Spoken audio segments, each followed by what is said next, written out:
네, 너무나 안타까운 장면들입니다. 튀르키예, 시리아를 뒤흔든 강진.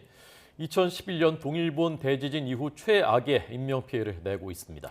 두 나라를 합쳐 사망자가 지금까지 12,000명을 넘어선 것으로 전해지면서 21세기 들어 8번째로 희생자가 많은 강진으로 기록됐습니다. 취재기자 연결합니다. 이종수 기자. 네, 국제부입니다. 네, 사망자 수가 그야말로 기하급수적으로 늘고 있는데요. 12,000명을 넘었죠?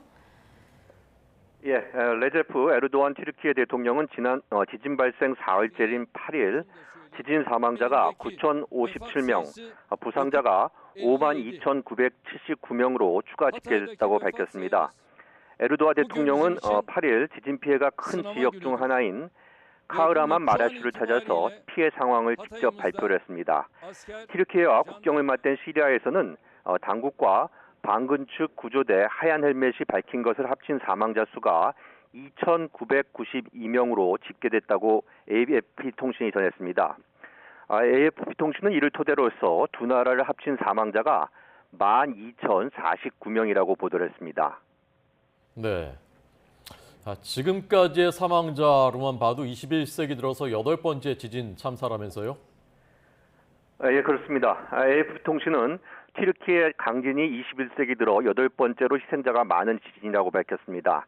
7번째는 2011년 동일본 대지진이고요. 사망자는 18,500명입니다. 튀르키예 강진의 경우 시각각 사망자가 늘어나고 있어서 이를 넘어설 가능성도 있습니다. 앞서 세계보건기구 WHO는 이번 지진에 따른 전체 사망자가 2만 명을 넘을 수 있다고 전망을 했습니다.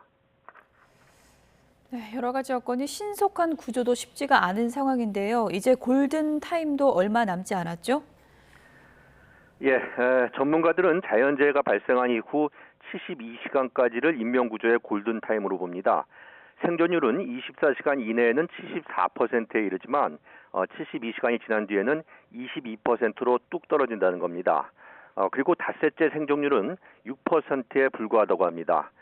지난 6일 새벽 발생한 첫 지진을 기준으로 보면 골든타임이 이제 채 1시간 또 남지 않은 겁니다. 하지만 속절없이 시간만 흘러가자 튀르키예 정부의 늑장 대응에 시민들 분노도 커지고 있습니다. 에르도안 대통령은 지진 피해 지역을 방문한 자리에서 이렇게 큰 재난에 준비되어 있기는 불가능하다고 거듭 강조를 해서요. 분노를 더욱 키웠습니다.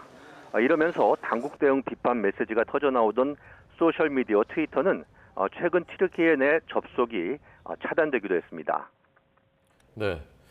튀르키예 인접한 시리아는 사실상 무정부 상태여서 더 상황이 나쁘다면서요? 예, 그렇습니다. 더군다나 시리아는 반정부 세력 탄압 등의 이유로 서방 제재를 받고 있기까지 합니다.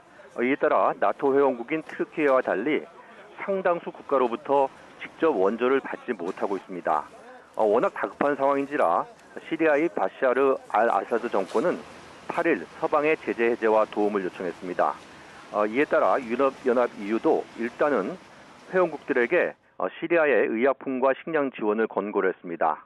그러면서 지원 물품이 알 아사드 정권에 전용되지 못하도록 감시할 것이라고 밝혔습니다.